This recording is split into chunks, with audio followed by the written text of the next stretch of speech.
नमस्कार। Chanakya IAS academy के daily current affair session में आपका स्वागत है। आज है 2 दिसंबर और 2 दिसंबर से जितने भी महत्वपूर्ण प्रश्न बनते हैं हम उन पर चर्चा करेंगे। हमारा आज का पहला प्रश्न है, हाल ही में आयोजित COP28 जलवायु सम्मेलन में ग्रीन क्रेडिट पहल का शुभारंभ किसके द्वारा किया जाएगा? नरेंद्र मोदी, जो बाइडेन, मोहम्मद बिन राशिद अल मखतूम या फिर इनमें से कोई नहीं। तो अभी हाल ही में चल रहे COP28 में नरेंद्र मोदी द्वारा ग्रीन क्रेडिट पहल का शुभारंभ किया जाएगा। प्रधानमंत्री नरेंद्र मोदी दुबई में COP28 जलवायु सम्मेलन में ग्रीन क्रेडिट पहल का शुभारंभ करेंगे।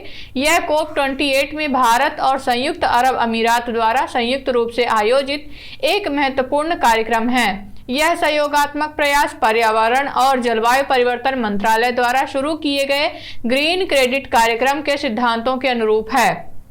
13 अक्टूबर 2023 को केंद्रीय पर्यावरण, वन और जलवायु परिवर्तन मंत्रालय द्वारा अनावरण किया गया ग्रीन क्रेडिट कार्ड कार्यक्रम पर्यावरण या जीवन आंदोलन के लिए सरकार की व्यापक जीवन शैली के तहत एक पहल है।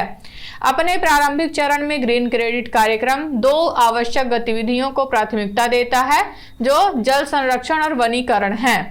हमारा आज अगला प्रश्न देखेंगे, हाल ही में किस राज्य में वैश्विक आयुर्वेद महोत्सव के 5वें संस्करण का उद्घाटन किया गया? कर्नाटक, केरल, महाराष्ट्र या फिर तमिलनाडु? तो अभी हाल ही में केरल की राजधानी तिरुवनंतपुरम में वैश्विक आयुर्वेद महोत्सव के 5वें संस्करण का उद्घाटन किया गया। ग्लोबल आयुर्वेद फेस्टिवल यानी GAF 2023 केरल राज्य की राजधानी में 1 से 5 दिसंबर तक हेल्थ केयर में उभरती चुनौतियां और एक पुनरुत्थान आयुर्वेद थीम के साथ आयोजित किया जाएगा। महोत्सव के मुख्य आकर्षणों में आयुर्वेद में नवीनतम वैज्ञानिक प्रगति पर ध्यान केंद्रित करने वाले विशेषज्ञों के नेतृत्व वाले वैज्ञानिक सत्र, उच्च स्तरीय उद्योग और संस्थागत भागीदारी के साथ साथ नवीन आयुर्वेद आधारित उत्पादों, सेवाओं और अनुसंधान पहलों के साथ साथ पोस्टर और कागजात की प्रस्तुतियां शामिल हैं। इसमें यह भी कहा गया कि GAF में राष्ट्रीय आरोग्य मेला औषधीय पौधों की विविध श्रृंखला और आयुर्वेदिक तैयारियों में उनके उपयोग का प्रदर्शन करेगा। हमारा अगला प्रश्न देखेंगे, ग्रीन टेक पर्यावरण पुरस्कार से किस संस्था को सम्मानित किया गया है?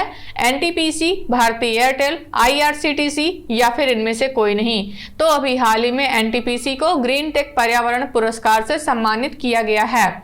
बिजली उत्पादन क्षेत्र में एक प्रमुख संस्था NTPC बोंगाईगांव ने हाल ही में कॉर्पोरेट सामाजिक जिम्मेदारी और पर्यावरण संरक्षण में अपने अनुकरणीय योगदान के लिए महत्वपूर्ण प्रशंसा प्राप्त की है।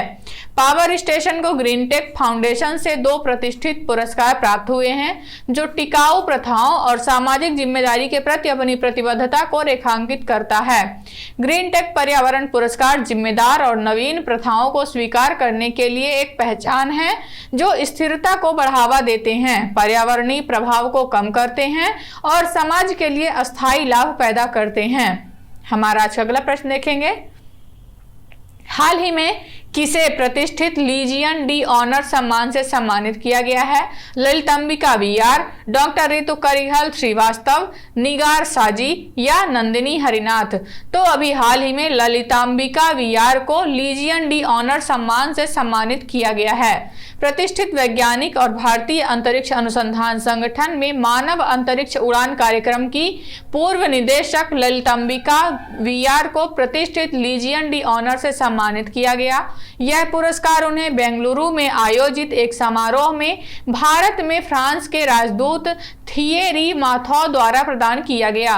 उन्हें 2018 में मानव अंतरिक्ष उड़ान और विशेष रूप से अंतरिक्ष चिकित्सा के क्षेत्र पर ध्यान केंद्रित करने वाले पहले संयुक्त समझौते पर हस्ताक्षर करने में उनकी महत्वपूर्ण भूमिका के लिए मिला है।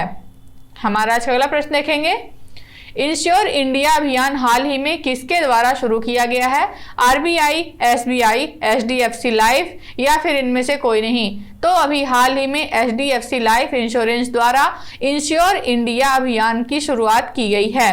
HDFC life insurance company limited ने इंश्योर इंडिया अभियान शुरू किया है, जिसका उद्देश्य उत्पाद श्रेणी के रूप में लाइफ इंश्योरेंस के लाभों पर भारतीयों को शिक्षित करना है। यह प्रशंसा सबसे बड़े ऑनलाइन सेल्फी मोजेक के निर्माण के माध्यम से अर्जित की गई थी, जो इंश्योर इंडिया अभियान के हिस्से के रूप में व्यक्तियों द्वारा योगदान की गई 19,097 तस्वीरों का एक उल्लेखनीय संकलन था।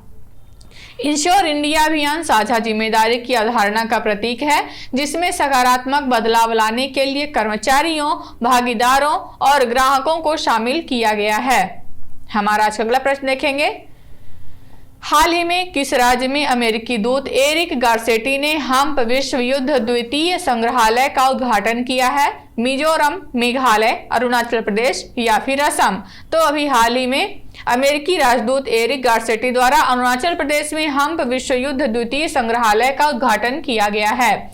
अरुणाचल प्रदेश के मुख्यमंत्री पेमा खांडू और अमेरिकी राजदूत एरिक गारसेटी ने अरुणाचल प्रदेश के पासीघाट में हम्प द्वितीय विश्व युद्ध संग्रहालय का अनावरण किया। यह संग्रहालय द्वितीय विश्व युद्ध के दौरान मित्र देशों की सेनाओं के शहीद वायु सैनिकों को समर्पित एशिया का दूसरा संग्रहालय है।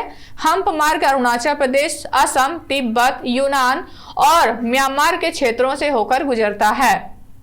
हमारा आज अगला प्रश्न देखेंगे। हाल ही में केंद्रीय मंत्रिमंडल ने गरीब कल्याण खाद्यान्न कार्यक्रम को कितने वर्षों के लिए आगे बढ़ा दिया है? 2 वर्ष, 4 वर्ष, 5 वर्ष या फिर 7 वर्ष? तो अभी हाल ही में केंद्रीय मंत्रिमंडल द्वारा गरीब कल्याण खाद्यान्न कार्यक्रम को 5 वर्षों के लिए आगे बढ़ाया गया है। केंद्रीय मंत्रिमंडल ने गरीब कल्याण खाद्यान्न कार्यक्रम को अतिरिक्त 5 वर्षों के लिए आगे बढ़ाने की मंजूरी दी है। इस योजना के तहत सरकार योजना के माध्यम से पात्र नागरिकों को मुफ्त अनाज प्रदान करना जारी रखेगी। इस केंद्रीय योजना की शुरुआत आधिकारिक तौर पर प्रधानमंत्री गरीब कल्याण अन्न योजना के रूप में कोविड-19 महामारी की शुरुआत में की गई थी। हमारा अगला प्रश्न देखेंगे। हाल ही में केरल में सबसे बड़े पर्यटक लग्जरी जहाज क्लासिक इंपीरियल का वर्चुअल उद्घाटन किसने किया है? नरेंद्र मोदी, राजनाथ सिंह, नितिन गडकरी या इनमें से कोई नहीं? तो अभी हाल ही में नितिन गडकरी द्वारा केरल में सबसे बड़े पर्यटक लग्जरी जहाज क्लासिक इंपीरियल का वर्चुअल उद्घाटन किया गया है। केंद्रीय सड़क परिवहन और राजमार्ग मंत्री नितिन गडकरी ने 29 नवंबर को केरल में सबसे बड़े पर्यटक जहाज लग्जरी जहाज क्लासिक इंपीरियल का वर्चुअल उद्घाटन किया है। यह जहाज, जिसे केरल में निर्मित अपनी तरह का सबसे बड़ा जहाज माना जाता है, एक समय में 150 लोगों को समायोजित कर सकता है। हमारा आज अगला प्रश्न देखेंगे। 29 नवंबर, 30 नवंबर, 1 दिसंबर या फिर इनमें से कोई नहीं? तो अभी हाल ही में 1 दिसंबर को विश्व एड्स दिवस मनाया गया है। प्रतिवर्ष विश्व एड्स दिवस 1 दिसंबर को मनाया जाता है। इस दिवस को मनाने का मुख्य उद्देश्य HIV संक्रमण के प्रति लोगों को जागरूक करना होता है। इसके तहत कई प्रोग्राम आयोजित किए जाते हैं, जिससे लोगों को इसके बारे में जागरूक किया जा सके। विश्व एड्स दिवस पहली बार 1988 में मनाया गया था। विश्व एड्स दिवस 2023 की थीम है लेट कम्युनिटीज लीड। हमारा आज अगला प्रश्न देखेंगे। हाल ही में 40वें कोस्ट गार्ड कमांडरों का सम्मेलन कहां आयोजित किया जा रहा है? नई दिल्ली, हुबली, गोवा या फिर इनमें से कोई नहीं? तो अभी हाल ही में नई दिल्ली में 40वें कोस्ट कमांडरों का सम्मेलन आयोजित किया जा रहा है। रक्षा मंत्री राजनाथ सिंह ने नई दिल्ली में 40वें कोस्ट गार्ड कमांडरों के सम्मेलन का उद्घाटन किया है। इस 3 दिवसीय सम्मेलन का मुख्य उद्देश्य वर्तमान की समुद्री चुनौतियों का समाधान करना और देश के तटीय निगरानी तंत्र को मजबूत करना है। कोस्ट गार्ड की स्थापना 1978 में की गई थी। तो ये रहे आज के हमारे कुछ महत्वपूर्ण प्रश्न। आशा करते हैं चाणक्य IAS एकेडमी द्वारा चलाया जा रहा करंट अफेयर सेशन आपको पसंद आ रहा होगा।